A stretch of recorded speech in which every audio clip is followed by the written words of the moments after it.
No, thank you. Sleepy. Come back in an hour. Need sleepy. Please go away. Let me sleep for the love of God! It's now time for the Billy C. Morning Show, part of the Billy C. Boxing Network. Interact with the show at BillyCBoxing.com. And we're coming to you live from the Billy C. Studios in Lake George, New York. I'm Bill Calagione. It's time for the Billy C. Morning Show. Good morning to everybody. Hope everybody's doing okay. Give a special shout out to all of our viewers on Fight TV. And if you're not watching us on Fight TV, download the app today. I'll tell you what, I'll get you the app for free. Just go to fight.tv, that's FITE.tv/Billy C, and download the app today. Watch this show and other fight-related shows up on Fight TV. Check it out, www.fight.tv/Billy C.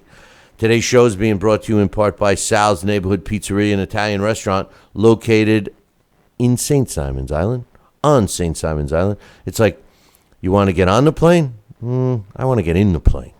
Anyway, www.salsneighborhoodpizzeria.com. Check it out for all the information. Find out why I drool over Sal's food. And don't forget, if you're heading south for the winter, which I wish I was, it's literally 15 minutes out your way off I-95. And they got clean bathrooms there, too, so check it out. Give my man a call, 912-268-2328, 912-268-2328. Or do as I said, visit the website for all the info, www.salsneighborhoodpizzeria.com. Today's show is also being brought to us in part by my book, Tom Molyneux, From Bondage to Baddest Man on the Planet, is available right now where all good books are sold. And you can literally get a copy of it right now while you're listening to the show by going to barnesandnoble.com or amazon.com. If you're looking to get a signed copy, visit the website, billycboxing.com, and go into the book club section and follow the directions. And find out why we got a 5-star rating across the board. It's a great read. It really is. And finally, today's show is being brought to us in part by our post-fight show. Our first one of the year will be taking place this Saturday. Badou Jack against James DeGale. We will be going live approximately 6 minutes after the official announcement is made on Saturday night. So tune it in right here on BillyCBoxing.com or on Fight.tv, or go live on our YouTube channel, which we're spending a lot more time with this year, youtube.com/Talkin Boxing. That's TALKINBOXING. Today, I've been giving it a lot of thought. I mean, since boxing is in a lull. It really is. Boxing's in a lull. I mean, all sports seem to be in a lull, in my opinion. But, I really was giving some thought to the big fight that I'm looking forward to. Yes, I'm looking forward to the Anthony Joshua versus Vladimir Klitschko. I'm looking forward to, Manny Pacquiao coming back. I'm looking forward to Keith Thurman against Danny Garcia. I'm looking forward to the rematch with Leo Santa Cruz and Carl Frampton. But the big fight, big fight that I'm really looking forward to is in the middleweight division. And that puts who I think is the best middleweight in the world, Triple G, going up against Daniel Jacobs. And Danny Jacobs, I've been pretty hard on in the past, but I got to give him credit. Because Daniel Jacobs is doing something that most, let me repeat that, let me spell it for you, M-O-S-T, most of the fighters of today do not do. And that is stepping up, challenging himself, and going after arguably the best fighter in the division in Triple G. That's what Daniel Jacobs is doing. Yeah, he negotiated. Yeah, they wanted to wait until they got what they felt was fair, blah, blah, blah. But the bottom line is they made it happen. What other fighters do that? Canelo Alvarez certainly doesn't. What he does, you mention Triple G to Canelo Alvarez, and he lays an egg because he's a chicken shit. Joining me right now, my main man, Sal, Rocky, Senecola, Daniel Jacobs. Daniel Jacobs is doing what we want fighters to do, right, brother? You got it, brother. I'll tell you, I was just cracking up over that analogy with that laying an egg kind of thing. That's a first. That was pretty good. I like that. Yeah, I mean, right. listen, You're right. Canelo Alvarez. You're absolutely right. He tried to spin that more ways than Hillary Clinton on a summer day. Teasing. Anyway, you're right. You're right. And Daniel Jacobs has stepped up to the podium, and he is taking on the biggest fight of his life. And I think that, hey, like we say, any given night. And this fighter is rising to the occasion. Let's see what he can do when he gets in that square circle and the bell rings him. Only his hands can talk, and we'll see what happens. Well, I got to give him credit because today's blueprint for fighters seems to be, take the easiest way and try and negotiate for the most money. Daniel Jacobs, it took a little while for them to sign the deal, but they are scheduled to meet March 18th. It's an HBO event. It is a pay-per-view event, and it will be taking place at Madison Square Garden in New York City. They are going to be kicking off their official media tour, but Daniel Jacobs had a couple of things to say over the last few days, and he says, I'm really excited to finally be at this point in my career where it's at the pinnacle. My opponent is considered one of the best middleweights in the world alongside with myself, and this, in my opinion, will determine who the best middleweight in the world is. I want to thank everyone who played a part in making this fight happen. It did take a long time for it to happen, but it's finally here. This is the biggest fight that could be made in the middleweight division. I mean, what more could you ask for? It's going to be an entertaining fight for however long it lasts. This is just a good time for all of us.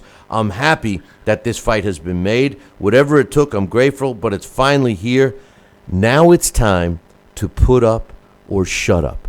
How can you not respect a comment like that, Sal? Guess what, man? Let's see how the publicist write that for him. I'll tell you what.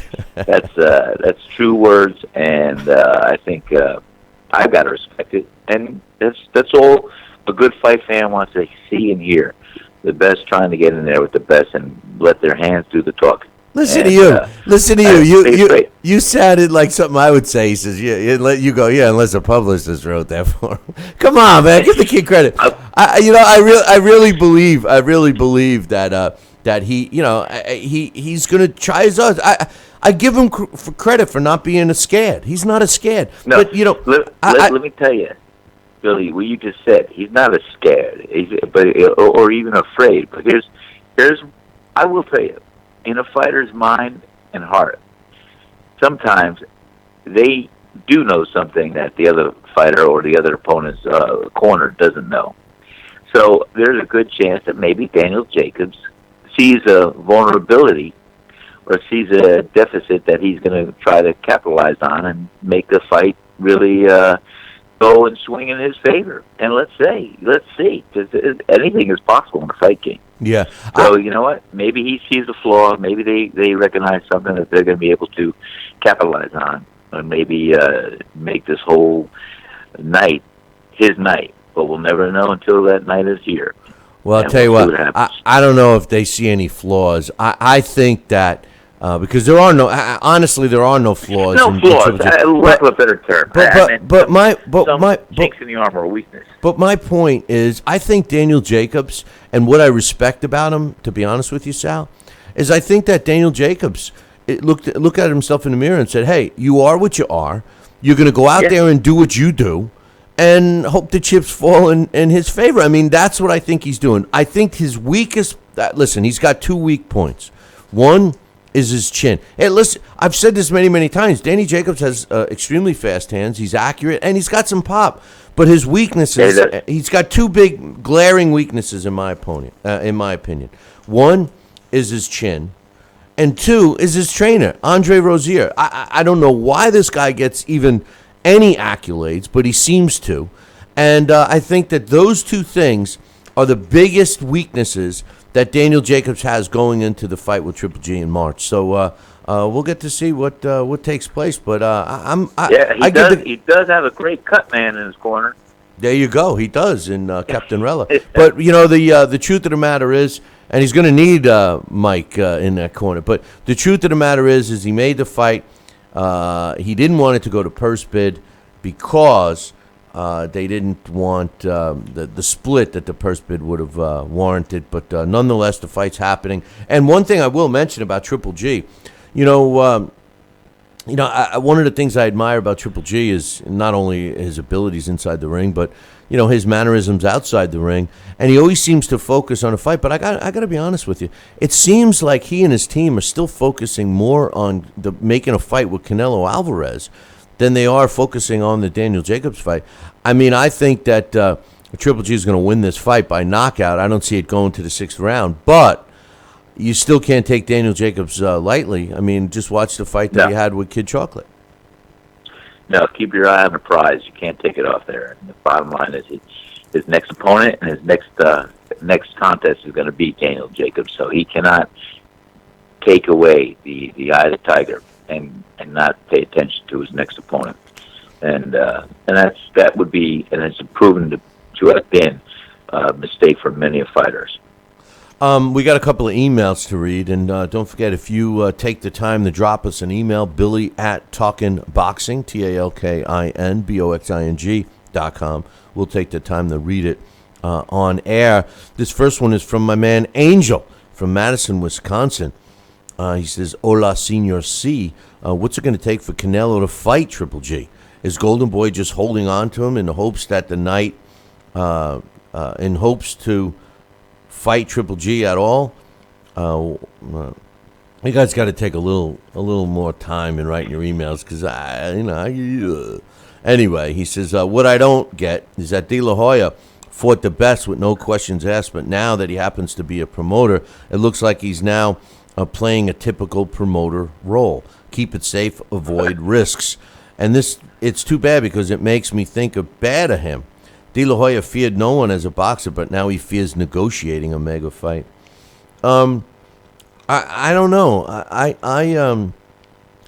I do agree, and we talked about this last week, Sal. I do agree that Canelo's value, as far as I'm concerned, and as far as most people I talk to here in the States that know about the sport of boxing, have lost a bit of interest in Canelo Alvarez. It was a big fight for him. Big fights have a tendency to create bigger fights. So when you wait around for that big fight, you're actually hindering yourself for bigger fights. So this whole game plan of trying to marinate it and let it get bigger, I think it's backfiring for Canelo. What do you think? Yeah, I think you're right. I think you play the weight game too long, and you're going to weight yourself out of the value, out of the person. And I think he has a commodity. He's still very valuable, and he's still very popular, and people are going to pay to see him to a degree. But I think definitely he's lost some of the shine, some of the luster of his moniker, insignia. It's true. My opinion. Again, where Canelo Alvarez could have been being on this pay-per-view in March, Daniel Jacobs took it. And to be quite honest, Triple G gets by Daniel Jacobs, and you can make the argument that he's cleaned up the middleweight division, because who else is left? Canelo Alvarez bounces back and forth between junior middleweight. Now he's negotiating, even though he's being a super diva, negotiating with Julio Cesar Chavez Jr., and we talked about that last week, how that's going. So it seems like Canelo is divaing himself right out of some big fights, because some of the fights that they're talking about him, it's like, who cares, I have really no interest in that Julio Cesar Chavez Jr. I mean, he's been around up and down and all over the place, and he's a good fighter. I don't think he's great. I don't think he's his father, no, by any means. But with Canelo and that, like you said, he waiting for one fight loses the luster on the other. This week's Blast from the Past, which we'll be doing Wednesday, features Howard Winstone, and it was a request from one of our viewers and listeners. So if you have a request for a Blast from the Past specific, just drop me an email, Billy@TalkinBoxing, TalkinBoxing.com. We got another email. This one's right up your alley, I think, Sal. This one's from my man Luke, and he says, "Hey Billy C, this is Luke. I'm an English teacher from the UK working in Korea. I listen to all your shows. As I am fascinated with boxing history, my favorite shows of the last few years were the top 20 fighters and the top 20 heavyweights of all time. Recently, you talked about how highly you rated B-Hop. Although he's not as glamorous as the heavyweight division, I would be very interested to hear about who in your listeners consider to be the greatest middleweights of all time.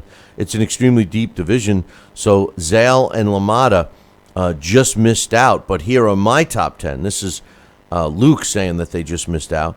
And let me just say this, that Bernard Hopkins, what I was saying, I think that he's an all-time great. I don't know if I have him in my top 10 middleweights of all time, but what I like about him is that he, and I said when I was talking about B-Hop, is I said that he would finish higher on my all-time great list than Floyd Mayweather will, only because of the chances and challenges and fights that he took during his career versus a guy like Mayweather who was safety first and thought out and all of those things. That's just my opinion at the time. You got to wait for fighters to retire and let their careers, digest, so to speak, for the 5 years that they're out. And I think it comes into clearer picture. It comes into a clearer picture of how great they were. But anyway, Luke says, and this is his top 10, Sal, Harry Greb, number 1. Right. Ray Robinson, number 2. Bob Fitzsimmons, number 3. Langford at number 4. Stanley Ketchel at number 5, Carlos Monzon number 6, Marvin Hagler number 7, Mickey Walker number 8, Charles at number 9, and that's an interesting one because most people look at Ezra Charles as a heavyweight, but man Luke, my man Luke is 100% correct. He was an extremely talented middleweight and light heavyweight, but nonetheless, and at number 10 he's got Charlie Burley. He says keep up the good work. We did do the middleweights at one time. Off the top of my head, Sal, I didn't get a chance to do this, but off the top of my head in no particular order, I mean, Sugar Ray Robinson has to be number 1. I have him all-time great, pound for pound, so I how could I not have him as the best middleweight? But I agree with a lot of Luke's picks. I agree. Yeah. Yeah, That's Harry, definitely in the pool of top 10, some of those guys. Harry Greb, Stanley Ketchel, Carlos Monzon, Marvin Hagler, Bob Fitzsimmons, another guy that most people look at as a heavyweight, but he was a devastating middleweight. As a matter of fact, the guy he beat to win the world middleweight title is a guy I would also have in my top 10 as a middleweight, non-parallel Jack Dempsey. Charlie Burley I'd have up there. Mickey Walker I'd have up there. Tony Zale and Jake LaMotta, I don't know. Why wouldn't you have them up there? I don't know. Hey, listen. And where does Graziano fit in on all that? Nowhere. That's a tough one. In the top 10? That's a tough one. I don't know about the top 10, though. I don't know about the top 10. That's definitely top 15, but maybe the top 10 would be a little slight push for that. Now, are we talking about the same Bob Fitzsimmons that invented the solar plexus punch that knocked out gentleman Jim Corbett for the heavyweight championship, or is that different Bob? Yes, we are. We're talking about Ruby Bob. They called him Ruby, because he had the red hair and he wasn't exactly the best looking guy. But yeah, he was a big time middleweight. But I like Luke's idea. So why don't we open that can of worms, Sal? Why don't we ask for all your listeners, all of our listeners? We want your top 10 pound for pound. Well, I guess not pound for pound. Scratch that.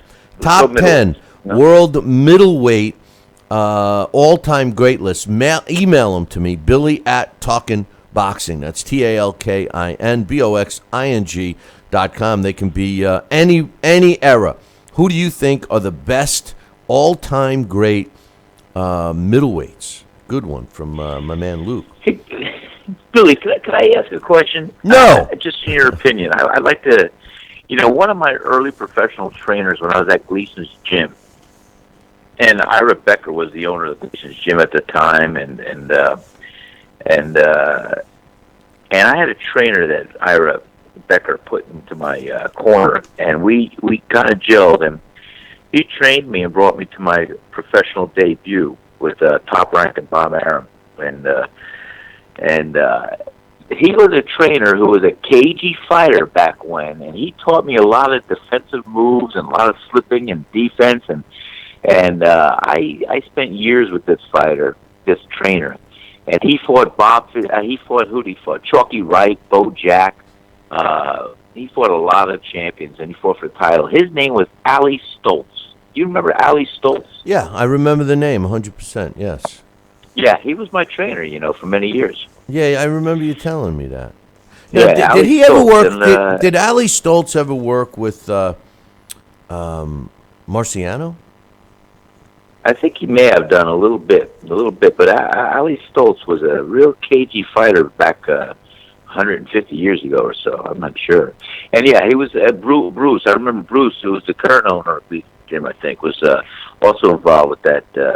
They put Ali Stoltz into my corner, and we had a really good relationship for a little while. But he taught me a lot of my defensive moves, and he wanted to always be, he was always in the thing, be a cagey fighter, be tricky with the feints and all this stuff, and so he did teach me a lot. I just wanted to say shout out. I don't know if Ali Stoltz is still around or if he's passed away, but he was a good man.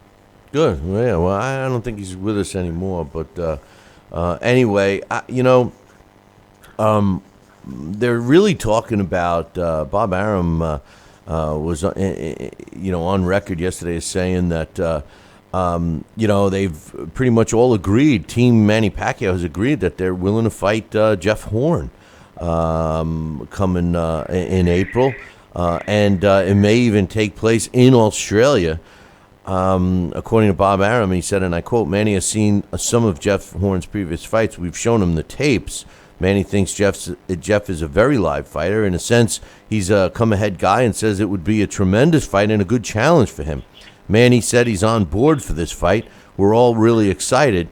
And now Horn's promoter, Dean Loughran, will be meeting with Bob Arum tomorrow to discuss details of this fight. We've talked extensively about what makes sense for Manny Pacquiao. Do you think this could be a move to rattle Floyd and to get into the bargaining table? Or do you think Floyd has really decided that he's going to go a different route for his 50th win, possibly like what's been circling around the rumor mill, should Miguel Cotto get by James Kirkland, possibly Floyd fighting Miguel Cotto for his 50th fight? What do you think?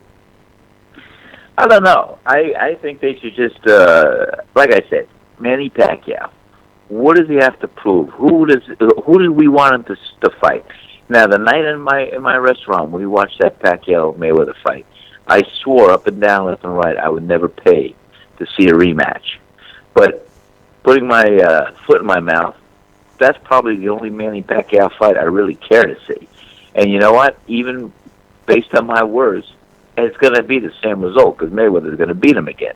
But I don't see any other fight that really makes sense in Pacquiao's future, who came out of retirement, that makes any sense. I mean, why? Are you going to jeopardize the Mayweather fight by going in the ring, having a fight stopped by a cut or this, that, and everything else, tarnish? Or, I mean, I just don't understand it. Why do you have to fight anybody else but Floyd Mayweather? It just doesn't make sense. Well, the only thing I... It's a mountain and back.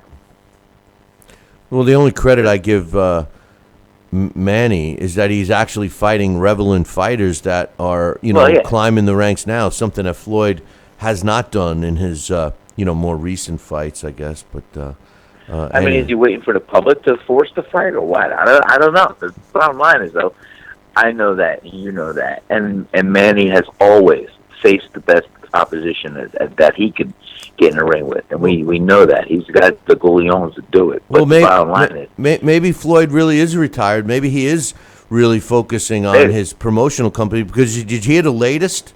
Apparently, there's been. Now I'm going to probably pronounce these names wrong because I'm not really up on the hip hop scene right now. But a couple of hip hop stars, Chris Brown, who I've heard of, and Soulja Boy. Are two hip-hop superstars. And apparently they got into a little pissing contest through Twitter and Instagram, etc., over Chris Brown's former girlfriend. And the end result is according to multiple reports, these guys are going to be fighting on a pay-per-view event promoted by Floyd Mayweather's Mayweather Promotions. And Solar Boy says that Mayweather will be training him for the fight. And it was announced yesterday that guess who's going to be training Chris Brown? Floyd? Mike Tyson. Mike Tyson says, it's official. I'm going to train Chris Brown. I'm going to teach him every dirty trick in the book to knock out Soldier Boy. Dax is in the chat room. They're gonna make him enter the ring with a muzzle. Yeah, they're saying Soldier Boy is how you pronounce it. So I apologize. But Mike Tyson trained him. Now, this is what boxing has become. WWE. Coach has said WWE and boxing is parallel and joining at the hip for a long time. So, maybe Floyd is deciding to forego a rematch with Manny Pacquiao to focus on big fights like Soldier Boy and Chris Brown.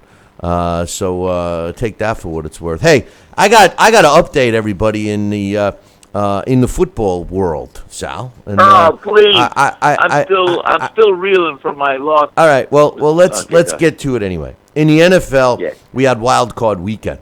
The Texans beat up the Raiders 27-14. I watched this game. I watched all the games, but the Texans, they played well. I just felt so bad for the Raiders. I don't understand. And the broadcast team didn't understand as well. We get it that Connor Cook was a rookie, never started an NFL game, and here he is in a playoff game. But you can't be, in my opinion, you can't be so afraid to give the kid an opportunity to throw the ball. The Raiders came out with a very conservative offensive game plan, which put them behind the eight ball from the first kickoff. Handing the ball off, the Texans were able to focus on the run, and when the game started to get out of hand, then they turned their attention to pass rushing, and the end result was Texans beat the Raiders 27-14. It's very it's sad to see the Raiders come as far as they did and have such a fantastic year, to have it be determined via an injury when Derek Carr got hurt, and then their backup quarterback gets hurt, and they had to go to the third-string quarterback for this playoff game. The question remains, how good are the Texans? I'll get to that in a second. Also, in the NFC on Saturday, wild card game, the Lions, who had a tremendous season, fell to the Seahawks 26-6 in that one in the NFC. Now, both of those games seem kind of boring to me. I mean, I was waiting for something to happen in both. Then on Sunday, we got to see the Steelers beat up on the Dolphins 30-12. Again, the Dolphins, they just played like, with no enthusiasm. Yes, it was cold. Yes, they're not used to playing in those kinds of temperatures, but I thought the Dolphins were going to fare much better against the Steelers. I think the Steelers, although they dominated the Dolphins 30-12, I don't think they're as good as their record or as good as that score would indicate. So we'll see next week. And then in the game, that really I enjoyed every second of it, even though I wasn't able to watch it all because my granddaughter and grandson seemed to take over all my time. But the Packers did what I thought they would and beat the snot out of your Giants, Sal, 38-13. And, there were times when the Giants defense really was trying to take this game and get it under wraps. But the receivers, the big money guys, were dropping passes. I don't even want to blame Eli Manning. Several passes were dropped that should have been caught. And I think that the Packers are a very hot team going into next week's playoffs. And I got to be honest with you, Sal. I really felt that if the Giants would have beat the Packers, I thought that they had a really good chance of getting into that Super Bowl because they had already beat the Cowboys twice, even though it's extremely hard in the NFL to win 3 times. And I don't I really didn't think that they would have much trouble. I thought they matched up well against the Falcons. But over in the NFC, next week or this week coming up, the semifinals, Seahawks will be going to Atlanta on Saturday to play the Falcons. And then on Sunday, the Packers will travel to Dallas and play the Cowboys. So the winners of those two games will play each other for the right to earn a trip to the Super Bowl. So you got the Seahawks against the Falcons Saturday and the Packers against the Cowboys on Sunday. And over in the AFC, the Texans, by beating up on the Raiders, well, they earned themselves a game in New England against the Patriots on Saturday night. I don't see them being too competitive. I see the Patriots walking through this game. And then Sunday, a very interesting game, Sal. The Steelers are taking on the Chiefs. Now, if you recall, I predicted the Chiefs to get in the Super Bowl for the AFC when we did our picks last week. So I'm sticking with the Chiefs. I think the Chiefs will beat the Steelers. I think the Patriots will beat the Texans. I think the Falcons will take care of the Seahawks because the Seahawks are a different team on the road. And I tell you the truth, I picked the Cowboys to go to the Super Bowl against the Chiefs. But I'm really liking what I see with the Packers right now, Sal. And I think the Cowboys are in a tough game. Everybody's predicting that the two rookies that have led the Cowboys all year will falter at some point. The question is, will they falter this coming Sunday against Aaron Rodgers and the Packers? What do you think? I'll tell you, I think the last time we talked about this, I predicted the Dallas Cowboys to become the Super Bowl champions this year. But, I wouldn't have a hard time with seeing Green Bay as well. They're both two good teams, and you know what? I wouldn't mind having my New York Giants lose in the playoffs to the Super Bowl champions if it is Green Bay. So it's, I like both teams, and it should be a good game. I'm looking forward to that. But, boy, I'll tell you, I was just so disappointed seeing my Giants throw away that game, literally, with the drop passes and just with the defense folding it or the second half. I mean, going in the first half, at the last minute or two, they were holding tough. Well, I will say this: they did beat up the Packers a bit. They are their offense took a couple of hits in terms of injuries and getting banged up and stuff. So we'll see. You know, sometimes these bye weeks, certain teams don't, use them the right way or at least succeed with them. Now, the Patriots over in the AFC, they're the most experienced playoff team of all these guys, and I think that they will take that bye week and use it to their advantage. I'm not sure about the Chiefs. I have a big question mark there. The Falcons missing a week might knock out their continuity. And the Cowboys, too, because they're such a young team. I don't know. Yes. I really put asterisks Bill, next to the Packers. you say 100% things of value, and that is so true, pal. A bye week could be detrimental to a lot of teams if they don't know how to handle it and use it correctly. Well, I don't think it's going to hurt the Patriots. I don't know about the Cowboys. No. The Packers are hot. I don't know. To tell you the truth, I'd love to see the Chiefs and Packers or the Chiefs and Cowboys. Nothing. Listen, I'm a Jet fan. I can't stand the Patriots, but I just think we need to see a different team. And although I wouldn't have minded seeing the Patriots against the Giants again, because that seems to be such a competitive matchup, and the Giants seem to have had the Patriots number. I don't know. We'll see what happens this weekend. We'll talk more about that one on Friday. Now, the big game in football is tonight.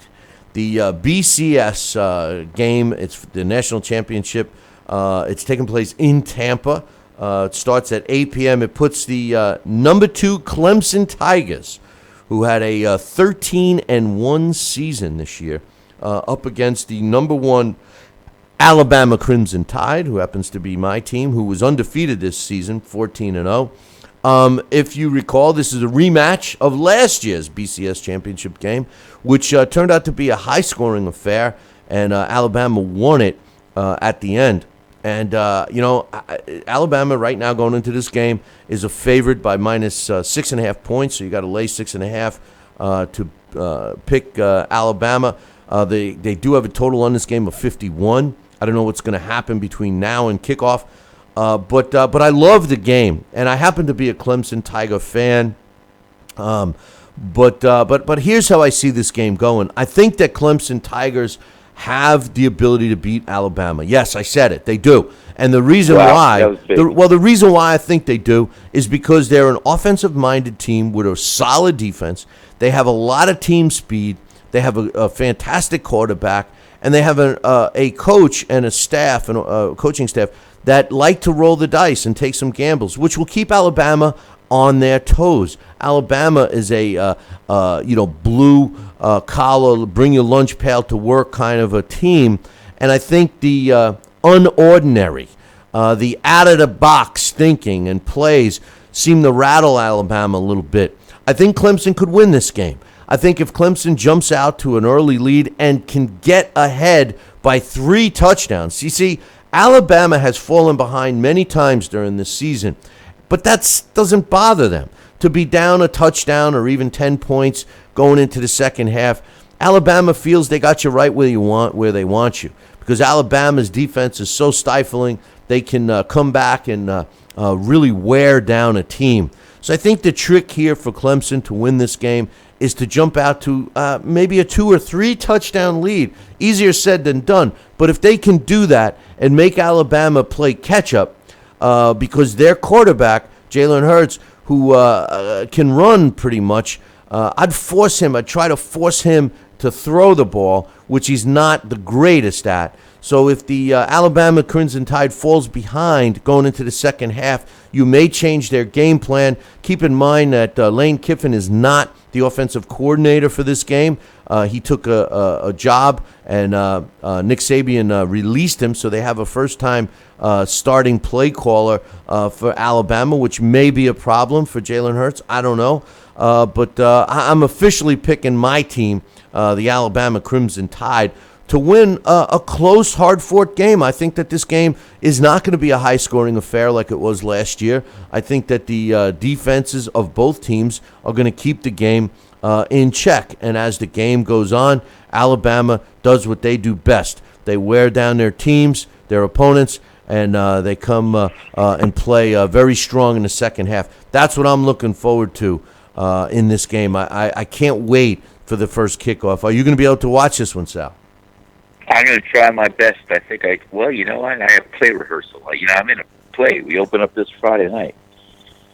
I'm doing. I became a thespian again, and I'm in an Island Players play. It's going to be a great play called it's a Neil Simon play called Rumors, and so I'm going to play a New York City police officer. Look out! Forget about it. You remember when you were in that part when they filmed that down in St. Simons? What was the name of that movie? Oh, it's coming out this week, pal. I was in Ben Affleck's movie that's coming out.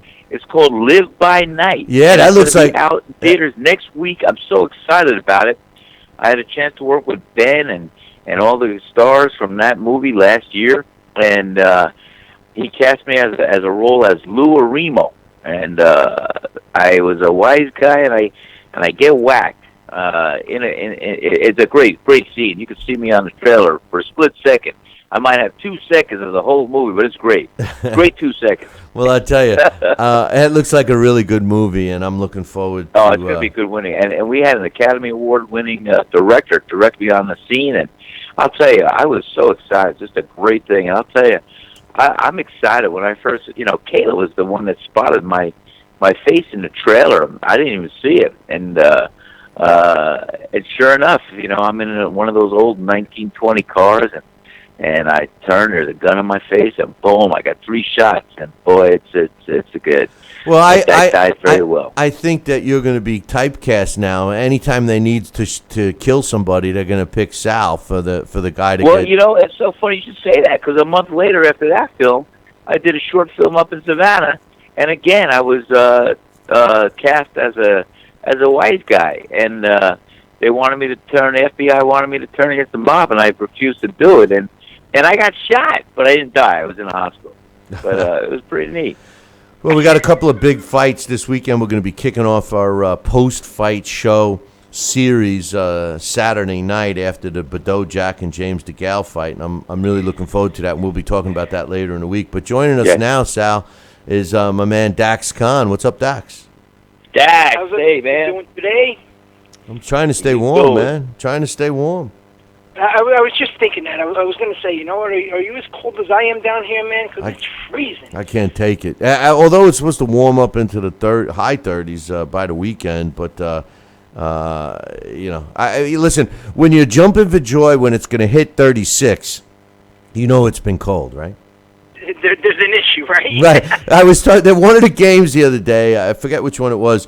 They said, "Oh, these guys have been practicing. It's unusually cold here. It's 40." And I'm saying, 40? If it was 40 degrees right now, I'd be probably running around in a T-shirt and shorts thinking it was summertime, you know? But I just like it to get into double digits. I'll be happy, you know? But as a kid, there was a stand-up comic who used to do this little skit about motorcycles. They say, you know, how all the motorcycle companies out there, each motorcycle, you know, more or less says its own name. And the guy was going through something like, you know, like a Suzuki. You know, you hear it going down the road, it's going, Suzuki, and so on. And I'm kidding around my son yesterday, getting to the car, and I could have sworn my car was doing the same thing, but it's going, don't want to start. Yeah. Until finally it kicked over. But I swore it said it didn't even want to start. That's how cold it was. I know. Yeah. You know, when you hit the button or turn the key, whatever you got, it says, not today. Not today. When your dash just gives you the middle finger, it's like, all right, I'll stay home. We see, we're reminiscing with Sal, because when was the last time you had to deal with that down there, Sal? Oh God, forget about it. I mean, it's it got a little chilly. I freaked out. You know, I'm in a little loaner car. I'll tell you a little sidebar here. My Alfa Romeo is in the Alfa Romeo Maserati dealership down here getting worked on with Fiat and all that stuff. So they give me a loaner. I've been driving 8 months. I've been putting 25,000 miles on loaner cars this year, coming to see Kayla twice a week down in St. Augustine. So they have my car. They're working on the Alfa Romeo. And this car, it's a beautiful car. I love this little Fiat 500. It's a fun car, great on mileage and everything else. But the damn thing talks too much. I mean, everything that goes wrong, it tells me when I need an oil change. It tells me when I need this. It tells me when I need that. And I'm like, what the heck? And then I'm driving down the other night. It's like it tells me the temperature outside is maybe 38, and all of a sudden I see a big flashing snowflake and I call the dealership. I said, what the heck is this? So I gotta get another oil change? I said, nah, it's just telling you to look out for ice. I said, ice down south, ice, 38 degrees, forget about it. Yeah, that's the problem with smart technology today. They're making us dumber. But so it makes that's us dumb. Forget about it. I can see black ice. Yeah, well, no, you can't. Smarter cars for dumb people. Yeah, well, you know, that's right. my first experience with a smartphone. I turned it off. It would turn itself back on. I called Verizon. I thought I had a defective phone. I said, "What's the deal?" And they said, "Well, hey." They go like this. They said, "Well, you probably tried turning it off during an update or a backup it was doing, and so it turned itself back on to finish." And I'm like, "Wait a minute. You mean to tell me that I can't even make the decision of when to turn my phone on and off anymore?" That's right. It's so smart that it turns itself. Oh no, you don't. You don't want to turn us off yet. You know, it's like, come on. But what do you got cooking, Dax? I never, Billy, and Dax, I never butt dialed anybody with my flip phone. Bullshit. You know how many calls I get from you? After we talk. Whoa. With my flip phone, Billy, I got a smartphone now. Oh, I see. Yeah, you're right.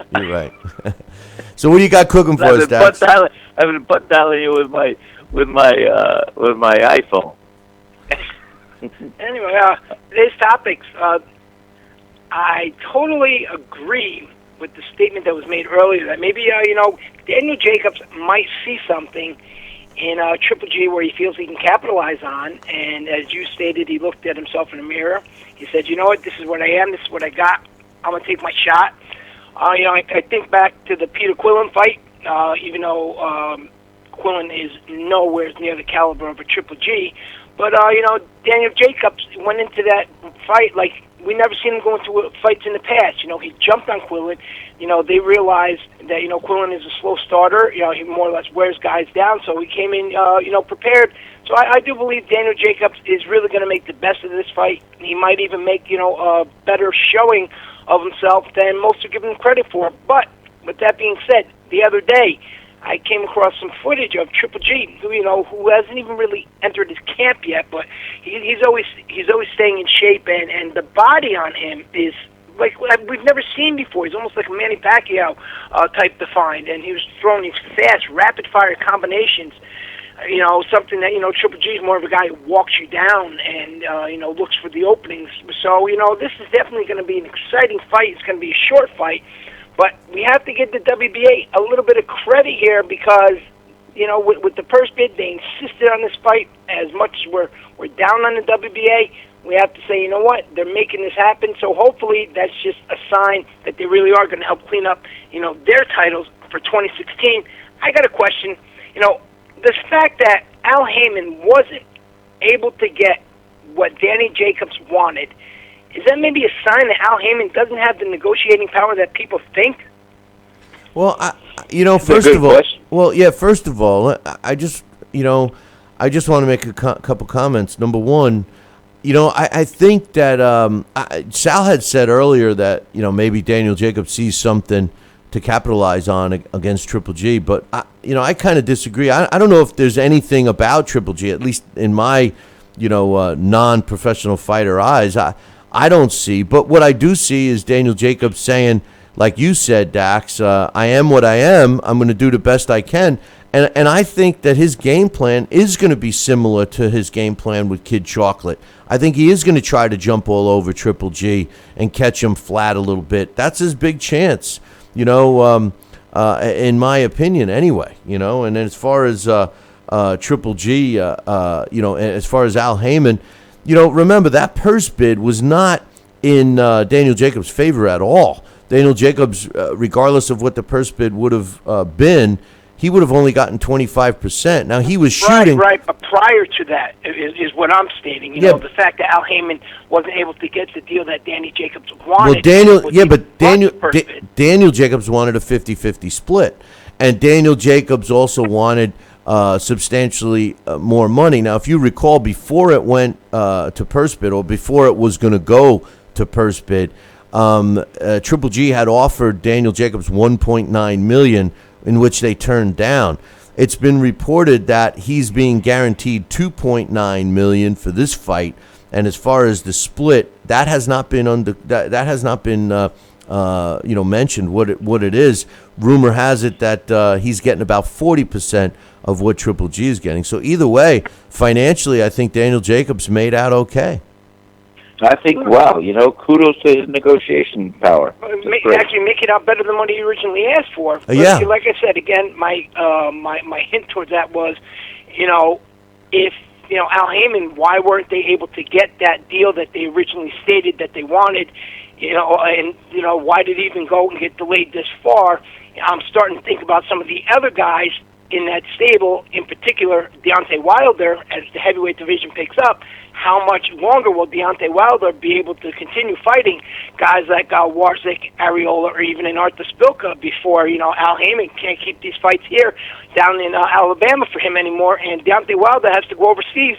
And then when that happens, you know what? The USA just might once again not have a heavyweight title holder. You're 100% right, Dax, and I'll tell you, I think it's a simple formula, and it goes something like this. When you go into a restaurant, and this is right up your alley, Sal, you go into a restaurant, and some people like to get a whole bucket load of food, and they don't really care about the quality of the food. Me, I would rather have less food, but have better food than just having a bucket full. Well, I think boxing has taken that turn. Al Heyman may have learned a valuable lesson, that it didn't really matter that he signed all of these fighters, like 200 or 300, whatever he's up to now. But what it seems over the course of the last 2 years is it seemed the superstars, the biggest superstars, are not Al Heyman's guys. Yes, he's got some big names. There's no question. We got a couple of big names fighting this weekend. But the big names seem to be still driving the bus. And I think that you're 100% correct that, because he's building these fighters up, maybe Al Heyman's plan all along is to build up the opponents for the bigger names and bring to the table that they have their own following. Let's face it, Deontay Wilder has a following. People know who he is. A lot of people like myself think he's a fraud, but there are also a lot of people that think he's good. So who knows? It could be. I hope it's turning out that way for the better. Yeah, well, we'll see. Well, this year will tell its story, man.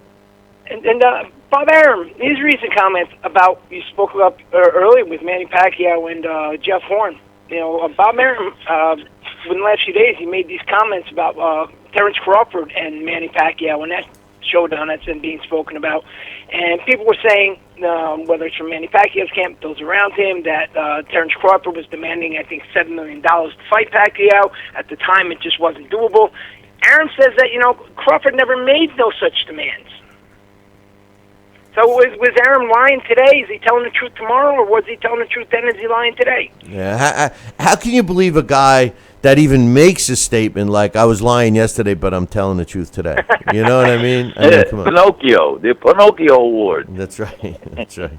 So who knows? Who knows? Listen, I don't care. Anybody that discredits Terrence Crawford is foolish, because Terrence Crawford has not had an easy path. He may have had a couple of on the easier side fights recently, but his rise to stardom was not an easy one. He was the opponent for 3 fights before they realized what they had with him. I'm sorry, you can't compare him. Not that you are, Dax, but people can't compare him to the rise of a Deontay Wilder or even a Daniel Jacobs. Terrence Crawford fought his way to where he is today. I think more or less that this criticism is falling on Manny Pacquiao with that statement in terms of, why hasn't that fight or why isn't that fight being made? Terrence Crawford at no point in time put any unreasonable demand. Did he try and price himself out? So this is a fight that could be made. Why is Manny Pacquiao going out there and fighting a Jeff Horn? So that's how I look at it personally. I don't think there's any fight for Manny Pacquiao except for Floyd Mayweather.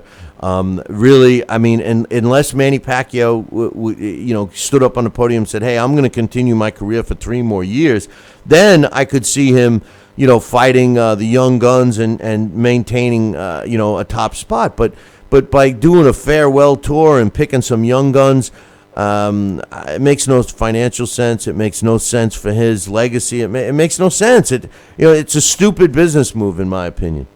It is.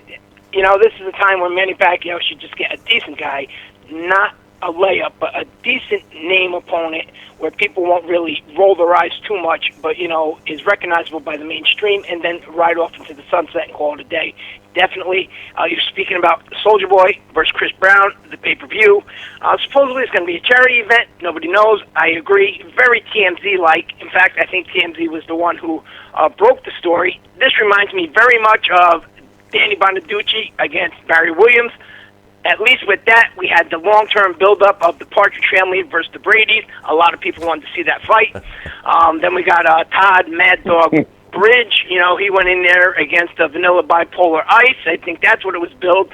He had actually a fighter in his corner, Vanilla Ice, Tank Abbott. That really didn't do him any good. Clarissa Shields, she made the best comments so far on this whole situation when she came out and said, if this fight happens, and especially on pay-per-view, I'm going to be pissed because I could beat both Soulja Boy and Chris Brown on the same day. This is true. And didn't, who was the ice skater that she fought too, right? Tanya Harding. Tanya Harding. Yeah, I used to love Tanya Harding. Anybody that reached diamond against Ron Arnold Horseshack Carrillo. Listen, Tanya Harding. Let's wait a minute. Wait. What fight took place a couple of years ago? Was it? Correct me if I'm wrong, but wasn't it Frank Stallone versus Geraldo Rivera, and Rivera got his nose broke or something like that? Was it Frank Stallone or was it somebody else? I think so. I think it was Frank Stallone versus Geraldo Rivera, and I think Rivera got his. They had that Buttafuoco. Rivera did some. That's right. I think Geraldo Rivera. That's right. Geraldo's a total asshole. I mean, I saw him on one of those shows. I don't know who would like him, but Tanya Harding, I always loved her. Any ice skater that smokes cigarettes and drinks 6-packs of beer and then tries to have her opponent's legs broken. I mean, Nancy Kerrigan. Hey, you want to know something? You know the sad thing of the whole damn thing is, we all remember Tanya Harding, almost like a household name. I forgot the woman she banged on her knees. I forgot who was a world-class skater that she dumped out of the competition. I forgot what her name was. Nancy Kerrigan. Everybody remembers who was able to walk out of the ring on their own power. Remember when she was crying and they had the guy with the bat. Yes. And so unfair. And Nancy Kerrigan. She had the John Elway teeth. Marrying an older guy, a trainer, I think, or lawyer. She had the John Elway teeth. David Price made his return. What's that? According to Sauerland, David Price is going to face Christian Hammer. Is this fight of any relevance to anywhere? I think that's along the lines of Chris Brown and Soulja Boy. I don't know. But and I'll tell you, this weekend's fight, a little harsh on Mayweather, and rightfully so, for having his name involved with this event. But in terms of, as you were mentioning before, is being a promoter. This card this weekend, which we'll talk about, on Thursday or Friday, is a sensational card. And actually, in my opinion, when I look back at pretty much all the pay-per-views of 2016, including Kovalev Ward, outside of the main event, this card next Saturday in Brooklyn is better than any of the pay-per-views last year. Well, I like the Badou Jack against James DeGale. I think that's a good fight. And Jose Pedraza against Gervonta Davis is going to be another one because, both of Pedraza and Davis, you can make the argument that they were kind of coddled on their way up. And, Pedraza to date has fought the tougher opposition. But I like those two fights. But the one I'm still scratching my head about takes place on Friday night. Urslandi Lara, who a lot of people regard as one of the best fighters out there today in terms of pure boxing skill, up against a guy, in my opinion, Dax, was never even a good fighter when he was good. That sounds like a yogiism, but Yuri Foreman, does anybody really care about this fight? I mean, who aside from Mr. and Mrs. Lara and Mr. and Mrs. Foreman, who cares? Yuri Foreman's a great guy. I've spent time with him at the Give a Kid a Dream camps.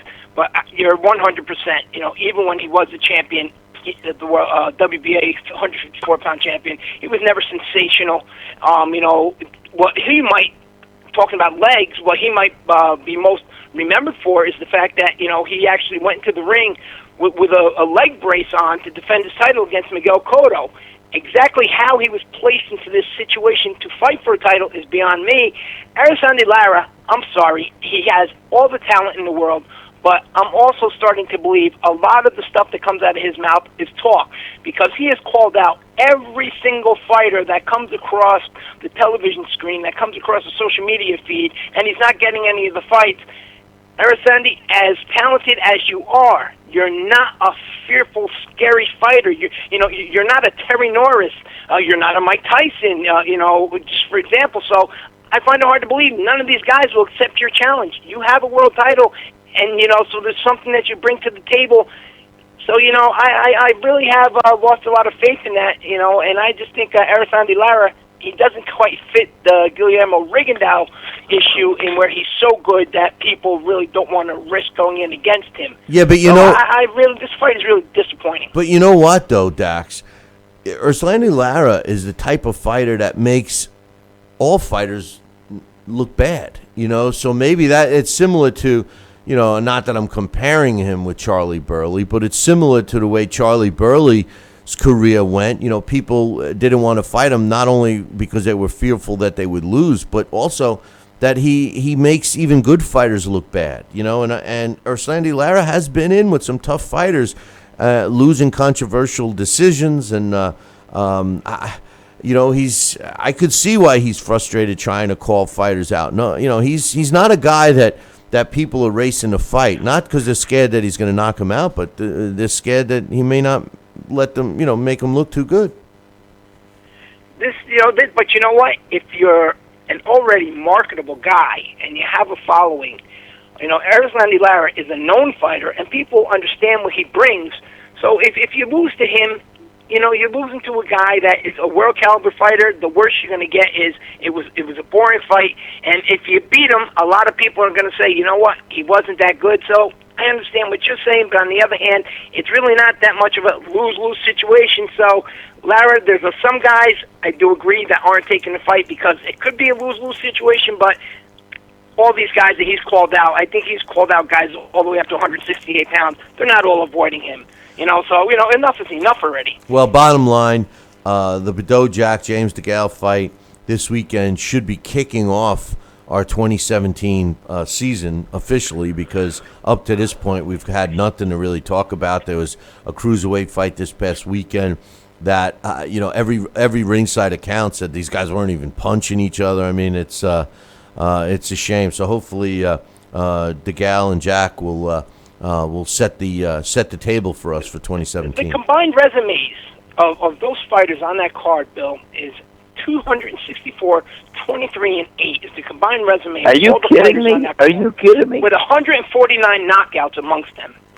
Wow, that's a hell of a stat right there. Oh yeah, my but goodness, I mean, damn good. It's impressive. It's impressive, but and it's free. That's even better. Hey, let me ask you: is Bado-Jack? Is there any lineage or relation to Bojack? No. Okay. Just threw that out there. No. There's no relation to that. Yesterday I'm watching TV with my son. We're watching some old stuff, and the Rocky series was on, and of course we watched a couple of those. Absolutely. And who comes on the screen is Buddy Bear.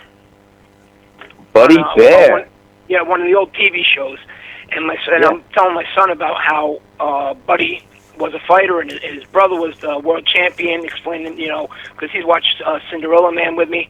And, I'm sitting there thinking, in this day and age where size seems to be such a difference, and, some of these heavyweights seem like these monsters compared to guys of 5 years, 6 years ago. When you think back on that fight, maybe Buddy didn't have that height, but, Buddy Bear, I think he weighed, 50, 60 pounds heavier than Joe Louis that night. Hey, do you know who his son is? There's Max Brett Bear. No, the guy from Beverly Hillbillies. Right. That's Buddy Bear Jr., right? No, well, his name. No, I don't think it was Buddy Bear Jr., but that. No, it was Bear. Oh, wait a minute. You're right. Max Bear was his father, right? Max Bear. You're talking about Max Bear. I thought Buddy was the actor. Maybe Buddy is the actor, but isn't there? You have Max Bear, the champion, then his son was the Jethro on the Beverly Hillbillies. Right, Jethro. Jethro, and now I think there's a Brett Bear on Fox News that is related to those two gentlemen as well. He might be the grandson, he might be something, but Brett Bear, he's the Fox News. But Buddy Bear was Max Bear's brother. Yeah, Buddy Bear was the Max Bear's brother. He was a Buddy brother. Right. I don't know. We better quit while we're ahead. Who can with title fights coming up? Call him Beefy. You'll get them all right. I was thinking, I think about 10, 15 years ago today, I remember Prince Nassim. He won the WBC title and he unified that with the WBO featherweight belt against Cesar Soto. And the WBC, they stripped him of that belt because he wouldn't relinquish the WBO belt. Now, nowadays, we see guys with all the titles. What's better?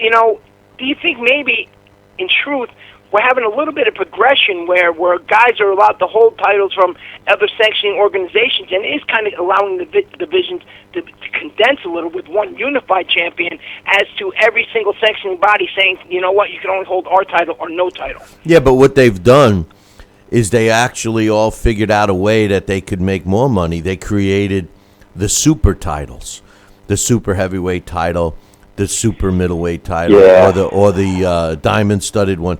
So, yeah, when you win that title, and that's what really has always boggled my mind.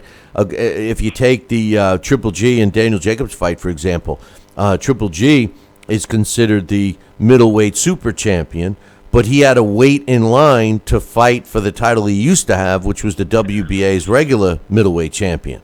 You know, so it's kind of crazy. And when he wins that, if he wins that, and now he's got both, you watch, they're going to vacate that title. One of those titles are going to get vacated so that someone else can fight for it. So somebody else can have it. I think I spoke about before the conversation I had with Virgil Hill at one time when he was at cruiserweight and he had the WBA belt, and the WBA was not helping him find opponents. You know, they wouldn't put a mandatory for him. They wouldn't. You know, they wouldn't rank anybody there. They were actually giving it to the other WBA title holder. And this was when, towards the end of Virgil's career, when he was at cruiserweight. And in his opinion, he said, you know what, I honestly believe they create these titles for the guy that they really have no valid reason to strip, but they also know he's not the guy that's going to bring in the big money with the sanctioning fees, and that's what these titles are for, because it just looks to me, by the way they treat me, they don't take my phone calls, they don't even want me as a champion, and he was actually, his PR people were asking me, by any chance, do you know where Henry Mosk is? Because we're looking to get a rematch. Mosk hadn't fought in quite a while at that point in time, and, you know, they both ended up fighting for that title. You know, that's how, a world champion had to actually look for an opponent to defend his title. So, that actually sounds very logical in terms of, you know what, we have no valid reason to strip the guy. You know, we're not going to make that much money off of him due to the way, the sanctioning fees work. So, you know what, we'll create something and we'll put the more marketable guy in that position. Yeah, well, it's all BS, because the best should be the title. We should have one title holder, and that's that. Any final thoughts, Dax? No final thoughts. Later in the week, we're going to talk about this card this weekend, break it down a little bit and, get behind those numbers. And, Bill, I think next week maybe we'll kick off that new segment we've been discussing. Sounds good to me, man. So, we'll be looking forward to Friday. We'll break down those fights, and we'll try and get to open up phone lines and get your thoughts on it. But don't forget, we'll be doing a post-fight show approximately 6 minutes after the official announcement of Badeau Jack James DeGale, which is Saturday night on Showtime. So make sure and you... it's a great way to start 2017. Let's just hope this momentum continues, huh, guys? Sounds good to me, brother. That's right. All right, man. All right, everybody. Have a great one. Sal, Take care, did you Jack. get that kid inside the pizza place? Oh, man, let me tell you something. Thank you so much for that. That was great. That little kid there making that pizza was just stretching that dough out on the marble table there, and then putting it in that brick oven. That was great, man. That was fun. That was go. great. All right, everybody. Have a good day. Thanks, All right, Dax, take care. I'm just realizing we're going to be doing that post-fight show. I'm going to be missing some of that Patriots game. But anyway, hey, how about what took place on this day in boxing history, Sal?